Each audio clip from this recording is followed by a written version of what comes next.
Aish, sekejap ya. Kita dah setengah jam. Kita ada tambah lagi. Okey, hari ni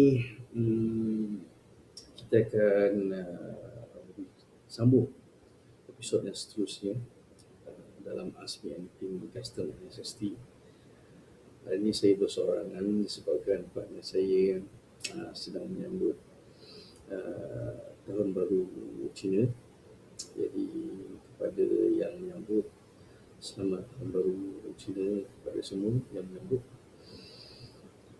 Jadi apa-apa pun kita akan teruskan. Bunyi saya ada sedikit sedih sebabkan saya bersorangan, tapi tak apa.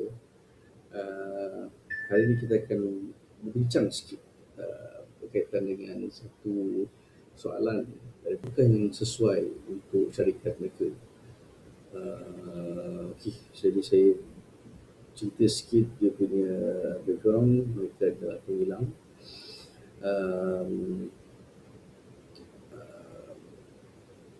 penghilang di dalam Malaysia lah. Jadi mereka nak bertanyakan tentang apa fasiliti yang sesuai untuk syarikat mereka. Adakah dia perlu apply untuk LMW, MIDA, bawah Treasury Exemption, ataupun guna basic SST punya exemption lah. Jadi apa pendapat anda semua? Yang mana yang lagi sesuai? Okay. Basically bagi saya sendiri, setiap exemption facility ada keunikan dan benefitsnya tersendiri. Jadi kalau ada mana-mana partis ataupun mana-mana orang syarikat yang bertanyakan mana yang lagi exemption, mana yang lagi power, saya tak dapat jawab tu sebab ia bergantung kepada keperluan syarikat itu sendiri. Syarikat A mungkin sesuai menggunakan LMW, tapi syarikat B mungkin tak sesuai. So basically dia ada pros and cons lah dekat certain things lah dalam semua exhibition facility. Okay. Sebelum kita go into untuk cerita lebih detail tentang LMW, MIDA, SST, Schedule C ataupun mana-mana schedule lain, SST exemption, kita perlu tahu, kita perlu faham satu konsep asas berkaitan dengan fundamental sistem pencukaian kita di Malaysia, SST, ataupun bagi tujuan penghilangan adalah sales tax lah. Okay. Sales tax adalah satu konsep single stage taxation. Maksudnya adalah cukai di satu peringkat saja. Jadi dia bukan macam konsep yang sebelum ni which is the value added tax. So bila kita cerita pasal sales tax di bawah SST, dia adalah cukai untuk satu peringkat saja. Contohnya di peringkat penghilangan, cukai itu hanya akan di charge apabila satu penghilang itu selesai buat proses penghilangan dia dan menjual barang itu ke luar, ataupun di peringkat penyebutan, cukai itu akan dikenakan apabila barang itu sampai di Malaysia sebelum membuat custom clearance lah. Bila kita cerita pasal facilities ni banyak, bila kita cerita pasal sales exemption ni lah, banyak orang tu fokus untuk cari jalan untuk bagaimana untuk dapatkan exemption tersebut tanpa understanding, tanpa mengetahui dengan lebih mendalam tentang konsep pencukaian di Malaysia. So situ kena diberi sedikit fokus bagi penghilang yang ada di Malaysia.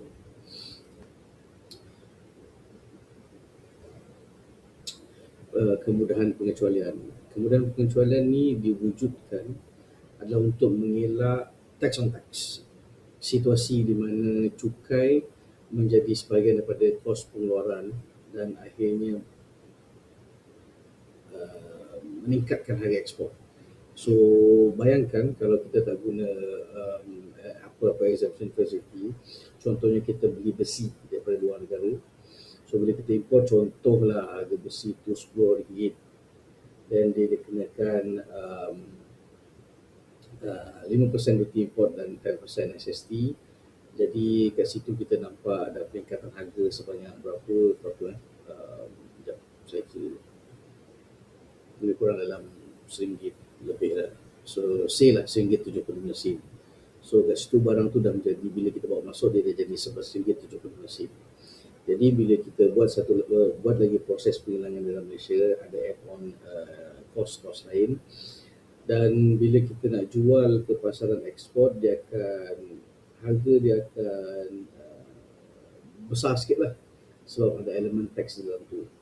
Jadi untuk increase the competitiveness of the companies, di penghilang di dalam Malaysia, kerajaan bagi satu fasiliti kemudahan pengecualian ni adalah untuk mengurangkan harga kos cukai bila kita import di peringkat awal ataupun kita beli di peringkat awal, untuk menggalakkan pembesaran penghilang-penghilang kita di local punya, domestic punya market dan juga global punya market. Dan selain daripada itu juga, bila mana kita ada this kind of facilities yang kita boleh support di industri dalam Malaysia ni, secara tak langsung dia dapat menarik menjadi satu daya tarikan kepada pelabur-pelabur asing dari luar untuk masuk ke dalam Malaysia dan mendirikan kilang-kilang mereka di sini untuk menjadikan satu Malaysia ni adalah industri hub mereka. Dan dalam masa yang sama dibantu dengan kemudahan-kemudahan yang diberikan oleh kerajaan lah untuk menjadikan mereka juga daya saing di peringkat global. Sebab itulah kita nampak di Malaysia ni banyak company-company antarabangsa yang dah masuk ke Malaysia ni dan juga menggunakan kemudahan pengecualian yang diberikan oleh kerajaan. Bila kita cerita pasal exemption facility ni, bila kita dengar exemption facility ni, kita rasa dia benefits to us lah sebagai penghilang kan. Dia membantu kita dari segi reducing our tax cost and everything. Tapi kita juga tak boleh nak abaikan tanggungjawab yang datang bersama exemption facility. Jadi sebab itu kerajaan bila dia keluarkan satu mana-mana apa-apa kemudahan pengecualian cukai, diletakkan sekali kawalan ke atas kemudahan pengecualian tersebut. Jadi disebabkan itu, bila kita apply mana-mana exemption facility, di depan diletak, di muka surat depan diletak tahniah sebab kita dah dapat kita dah lulus permohonan kita untuk dapatkan pengecualian. Tapi yang banyak penghilang ni tak ambil endah adalah perkara yang di belakang, attachment yang di belakang, which is the condition of the exemption itself. These conditions, kalau penghilang-penghilang tu tak patuhi dengan betul, akan mengakibatkan kesakitan ataupun kepiritan yang lagi besar daripada pengecualian itu sendiri. Jadi contohnya yang datang bersama dengan kelulusan pengecualian ni adalah dia akan letakkan syarat-syarat dia, conditions dia, cara-cara authority memantau pematuhan ke atas syarat-syarat tersebut, keperluan syarikat untuk membuat satu pelaporan, reporting ke atas penggunaan kemudahan tersebut, dan banyak lagi lah. Jadi exemption ni bukan benda yang kita boleh apply lepas tu kita biarkan saja dia datang dengan disiplin disiplin pematuhan ke atas fasiliti tersebut lah. So di sini kita nampak satu konsep secara indirectly adalah yang diperkenalkan oleh kerajaan, which is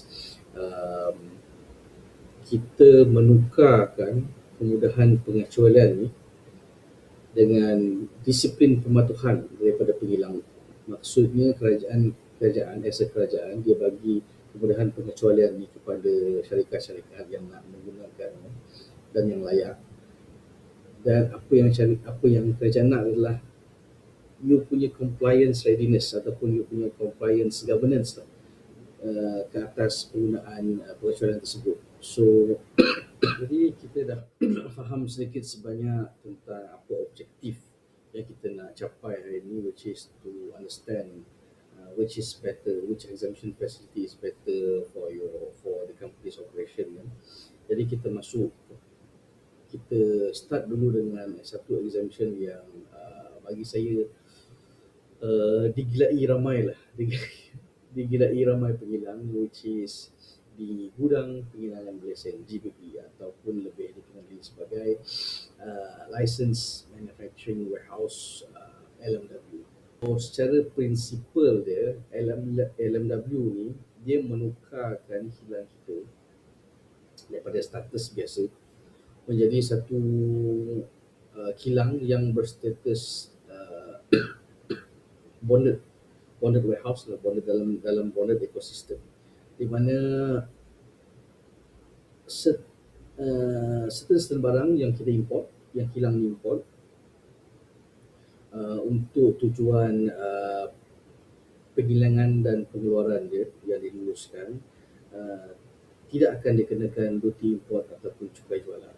Jadi this what makes the LMW facility interesting lah di mata setiap penghilang, sebab dia kita boleh katakan this facility is the most comprehensive facility lah dari segi skop pengecualian cukai dan yang paling besar impaknya dalamnya reducing all the tax cost lah untuk penghilang. Jadi kekuatan satu benefits yang ada di dalam LMW adalah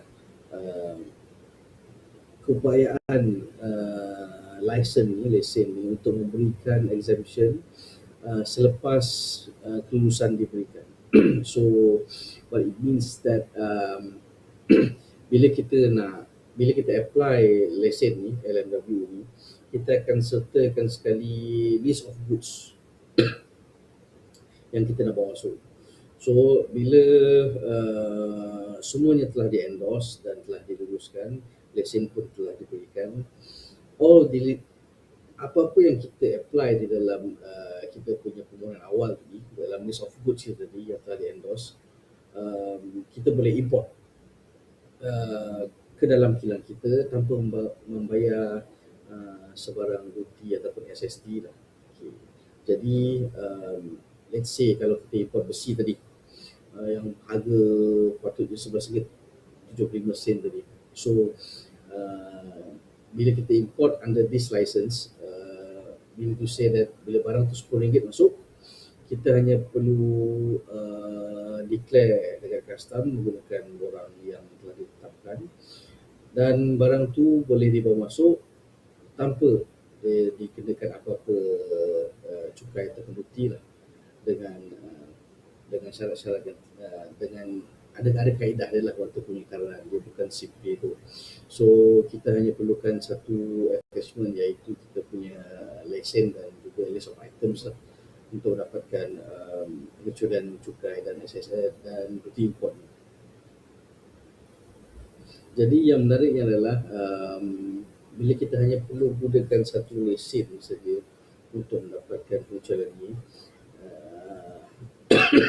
dari segi operasi penghilangan syarikat tu, operasi syarikat penghilang tu, dia akan mempercepatkan lagi di process of releasing goods from custom control lah. So maksudnya bila kita import saja macam tadi, kita declare barang tu apa semua, forwarding agent akan declare barang tu, dia akan nampilkan kita punya LMW. So assessment akan jadi lagi cepat dan lagi mudah sebab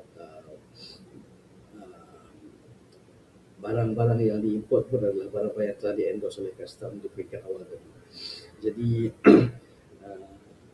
oleh sebab itu LMW macam saya cakap tadi adalah satu fasiliti yang menjadi idaman setiap penghilang. Tapi bukan semua penghilang sesuai menggunakan LMW fasiliti. Dalam kelebihan-kelebihan yang diberikan oleh LMW ini terdapat syarat-syarat yang ketat yang mesti dipatuhi oleh setiap penghilang. Salah satu contohnya adalah kuota penjualan. Okay. LMW secara asasnya dia hanya membenarkan 100% ekspor. Tapi diberi kelonggaran untuk semua penghilang. Ditetapkan 80% mesti untuk tujuan ekspor dan 20% untuk tujuan lokal, if any. Sekiranya penghilang exit yang jualan lokal ni, ada kebarangkalian lesen tu akan ditarik balik lah sebab dia tak memenuhi syarat lah. Kalaupun syarikat tu cakap okay, dia ada dia nakkan untuk nakkan local market ni dalam maybe extra 5% ke apa, contohnya daripada 20 dia nak increase ke 25%, dia kena apply dulu to MIDA. Setelah mendapat kelulusan daripada MIDA, barulah dia boleh dia boleh continue dengan dia punya penjualan tempatan ikut kuota yang telah diberikan lah. Tapi secara lazimnya the ratio is 80-20 lah. 80% export market dan 20% will be for the local market. Dalam masa yang sama, bila export market dia tak dikenakan apa-apa cukai lah sebab barang-barang tu semua akan dieksport kan. Tapi bila kita cerita pasal di local market, barang tu dirilis dalam local, cukai tu akan dikenakan apabila barang tu dikeluarkan.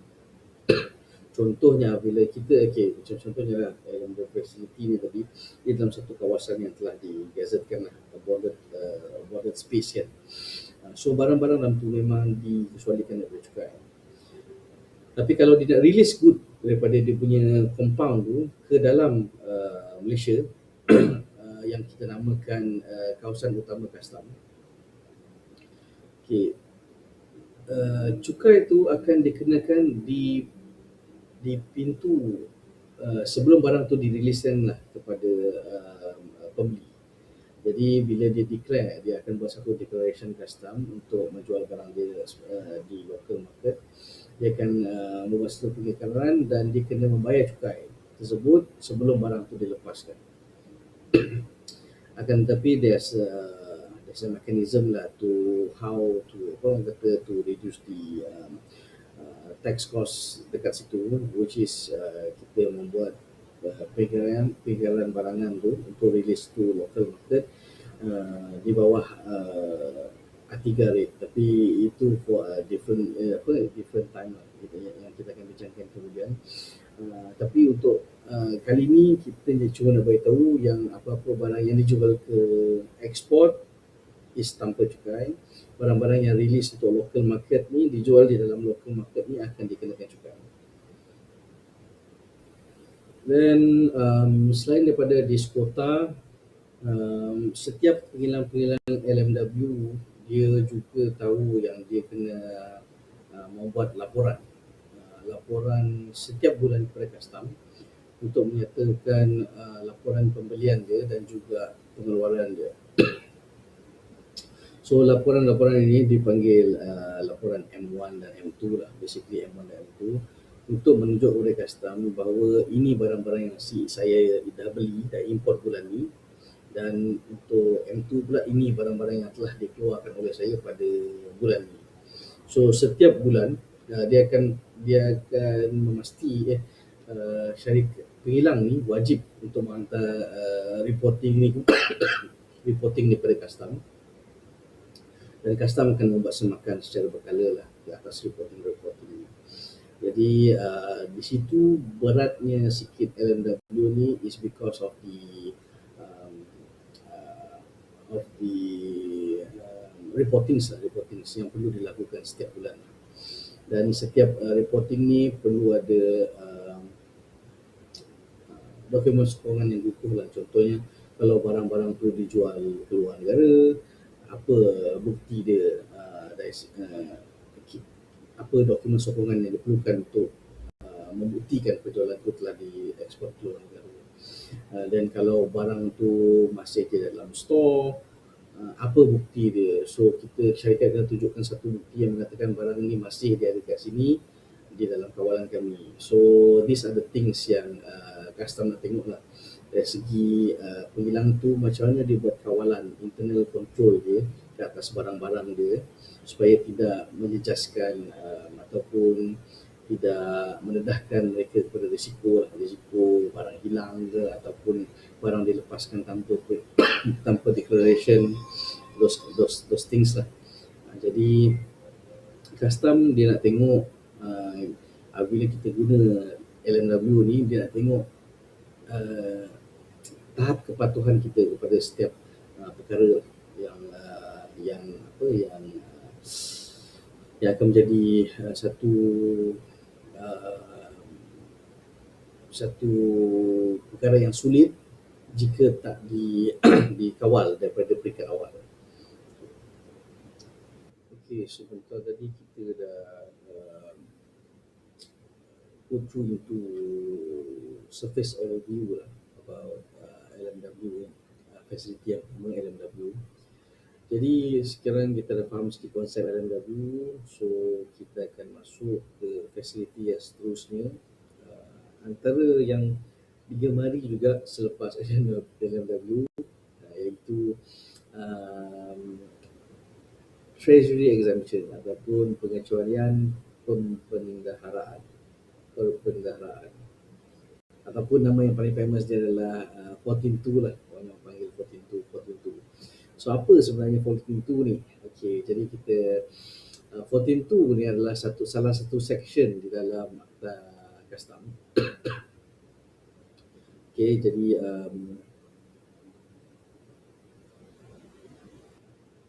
pengecualian ni kita akan apply to first kali step dia adalah through MIDA lah. Jadi MIDA ni adalah kalau siapa-siapa yang tahu MIDA ni adalah Malaysia Investment Development Authority, kalau tak silap saya lah. Jadi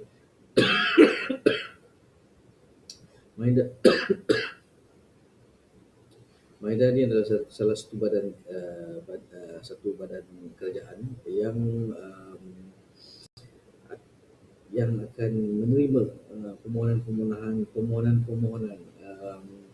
pengecualian di bawah 14.2 ni. Okey, jadi kita boleh anggap 14.2 ni adalah salah satu alternatif selain daripada LMW.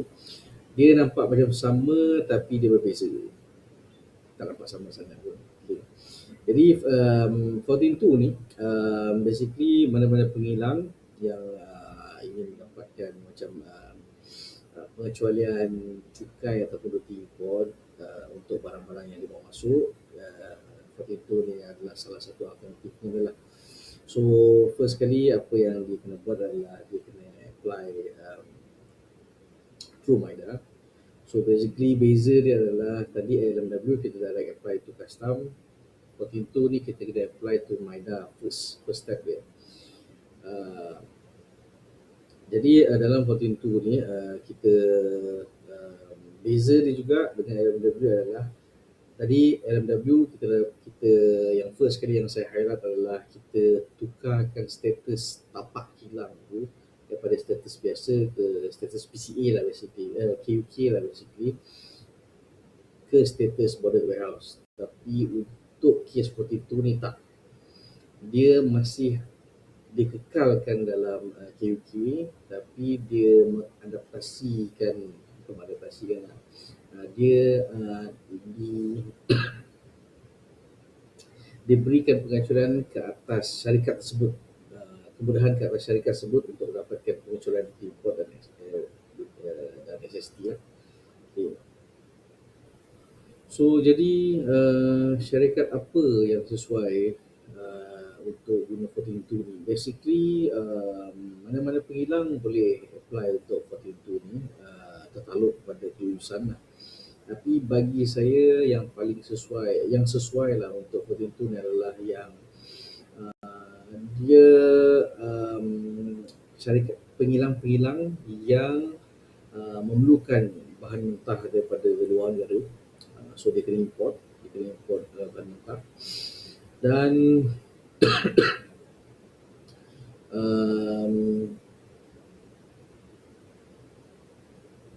dan dia bukan orang kata berskala besar lah. So medium size punya manufacturer ni dia boleh take into account 14.2 as their macam salah satu alternatif lah untuk dapatkan pengecualian cukai. Okay, dalam 14.2 ni juga basically macam LMW kita tahu dia ada strict conditions on the quotas. So maksudnya export you kena, nak tak nak you kena export 80% to the overseas punya market lah. Tapi untuk 14.2 ni dia tak ada syarat yang tu. Dia tak ada syarat yang berkaitan dengan kota lah. Ada syarat-syarat lain tapi dia tak ada syarat berkaitan dengan kota. So maksudnya kalaulah kita punya market ni bukan global market saja, meaning to say that mungkinlah kita ada export tapi kita tak kita lebih kepada supplying to the local market. This is one of the best way lah, the cara yang lagi sesuai lah untuk penghilang yang supply to local market, sebab dia tak ada kota untuk export ataupun untuk local sales. So dia ada bagi flexibility lah kepada penghilang. So penghilang tak tertekan sangat dengan kuota 80% untuk ekspor market. Okay. Tapi walaupun dia tak ada kuota, dia tetap ada syarat-syarat lain. Contohnya macam kita apa-apa barang yang kita import hanyalah untuk yang bertujuan untuk proses pengeluaran kita lah, proses penghilangan kita dan pengeluaran kita lah. Okay. Kalau barang itu dibeli untuk tujuan trading tak boleh, sebab itu dah melanggar syarat. Dia kena barang itu dibeli as bahan mentah kita dan digunakan dalam proses penghilangan kita. Okay. Dan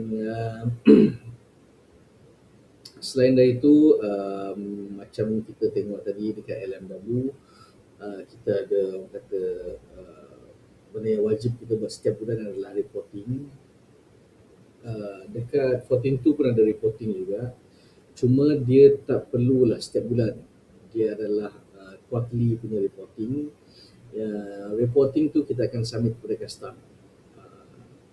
Jadi orang tanya, kita orang apply through MIDA tapi kenapa submit kepada custom reports? Okay, so macam ni konsep 14.2 ni adalah apa-apa kelulusan ke atas pengecualian tu adalah di bawah MIDA yang akan bagi kelulusan ataupun penolakan, rejection lah. Tapi kalau lepas kita dapat kelulusan tu, kita kena pergi register dekat custom yang berdekatan dengan kita untuk kita buat kira macam kita open file lah, kita registerkan company kita. Maksudnya bila kita dah dapat kelulusan daripada MIDA, kita kena pergi custom untuk registerkan file kita. Di situlah baru kita dapat tahu, di situlah baru lepas apa yang saya nak cakap adalah lepas kita register dekat custom, barulah kita boleh gunakan sebetulnya kita punya pengecualian cukai 14.2 tadi tu. Jadi dekat situ adalah proses-proses dia yang kita kena completekan dulu sebelum kita waktu kita nak register file kat custom tu. Tapi uh, dia punya overview dia adalah first kita kena apply pengecualian tu dekat MIDA, then dapat kelulusan kita kena go to the custom station untuk registerkan file kita. Okay, macam LMW, bila kita nak start operation kita, so bila kita import barang tu, kita hanya perlu kepilkan kita punya lesen LMW tu. Tapi untuk 14.2 ni dia lain sikit. 14.2 ni dia lebih kepada macam ni. Okay, bila kita dah apply dekat MIDA tadi, kita apply sekali dengan quantity. Contohnya kalau kita beli besi, besi tadilah harga dia RM10, tapi kita kena apply sekali dengan berapa banyak besi yang kita nak beli dalam masa setahun. So orang kata forecast dia lah dalam setahun berapa volume kita. So say kita apply for contohnya lah 10 kilo, contohnya 10 kilo kita apply dan diluluskan 10 kilo. So bila kita register file kita kat pejabat custom tu, kita kena beritahu dia berapa yang kita dah lulus, dan kita ada option untuk separate kan. Basically macam tu lah, kita separatekan 10 kilo tu di mana-mana pintu masuk yang kita nak bawa masuk. Contohnya lah kita guna 2 pintu masuk dekat Port Klang and also dekat Penang Port. Contohnya lah. So kalau kita tak transfer sikit kuantiti yang diluluskan tadi kat Penang Port, maksudnya kosong lah, dekat sana kosong. Bila barang kita tu diimport masuk ke Penang Port, dia akan jadi tak layak untuk dapat pengecualian sebab kita tak ada kuantiti yang telah diluluskan yang dihantar ke sana. So dia technical sikit lah, tapi kalau tak faham boleh tanya soalan kat bawah lah. So saya cerita secara surface dulu. So meaning to say, kalau kita ada import juga dekat Penang dan kita ada import dekat Port Klang, 10 kilo tadi tu kita kena separate kan. Mungkin kita anggaplah ratio dia 50-50 lah, 50% dekat Port Penang Port, 50% dekat Port Klang. Jadi yang 10 kilo tadi yang kita diluluskan tu, yang kita apply tu, so 5 kilo kita kena letak dekat kuantiti dia lah. Kita kena letak dekat Port Klang, 5 kilo lagi dekat Penang Port. So bila kita import barang dekat Port Klang lah contohnya, so bila agent kita dah declare barang tu, so waktu dia nak tengok kita layak ke tak pengecualian cukai 14.2 tu, pengecualian import 14.2 tu, dia akan tengok dulu, okay, kita ada tak kuantiti yang dah kita pindahkan kat sini. So contohnya lah ada kan 5 kilo kan, so kita pun import 4 kilo lah contohnya, the first importation is 4 kilo. So agent kena buat penolakan dulu. How do you say? Dia kena buat penolakan kuantiti dulu lah dekat stesen pintu masuk custom tu. Bila dia buat penolakan kuantiti, okay, so maksudnya kita ada 5 kilo tadi dan kita import 4 kilo. So 5 tolong 4, 1 kilo lah. So balance kita ada 1 kilo lagi. So maksudnya the next shipment, kalau kita import 2 kilo contohnya, kita ada 1 kilo je ni. Tinggal ni yang pengecualian kita ni. So kalau kita import 2 kilo, maksudnya sekilo je kita layak pengecualian cukai. Lagi sekilo tak boleh pengecualian cukai. Basically macam tu lah. Tapi ada steps je lah yang kalau contohnya macam kuantiti kita tak cukup, kita boleh try to transfer balik daripada Penang Port tadi, pinjamkan balik ke Port Klang, macam tu lah. Ataupun kita kena apply balik ke MIDA lah untuk kuantiti tambahan lah. Okay, so in terms of operation dia untuk menggunakan pengecualian cukai itu, dia lagi orang kata lagi rumit lah. Sebab LMW tadi kita boleh import je without any penolakan kuantiti ni. 14.2 ni dia ada buat penolakan kuantiti. So kita first kali kita kena apply dulu berapa kuantiti, dan kita kena agihkan kuantiti kita kat ports. Dan bila kita masuk, bila barang tu dah import, kita kena buat penolakan kuantiti. So basically macam tu lah flow dia. On the details part, kita akan terangkan on the next session lah. Hari ni it's just on the surface overview lah. So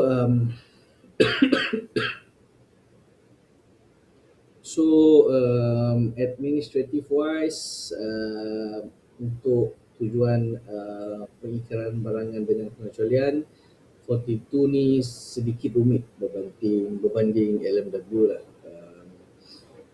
Tapi on the reporting part, LMW dia punya frequency is monthly.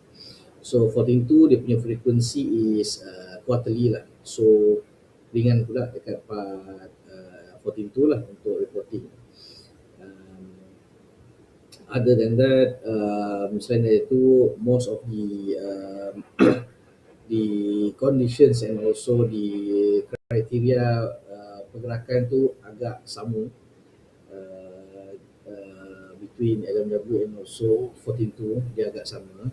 So tapi two things ni lah yang membezakan dia adalah, first kali on the administrative part, untuk menggunakan pengecualian tu, dan the second part is on the reporting lah. Itu yang perbezaan ketara. Dan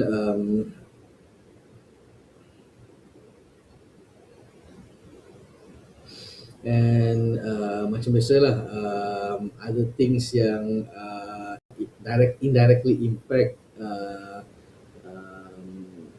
administrative burden ni adalah LMW tadi. Bila kita apply to customs, kita cuma perlu bayar lesen tu lah, lesen gas staff tu, and kita pledge bond ataupun kita letak biji. Tapi on 14.2 punya side tadi adalah itu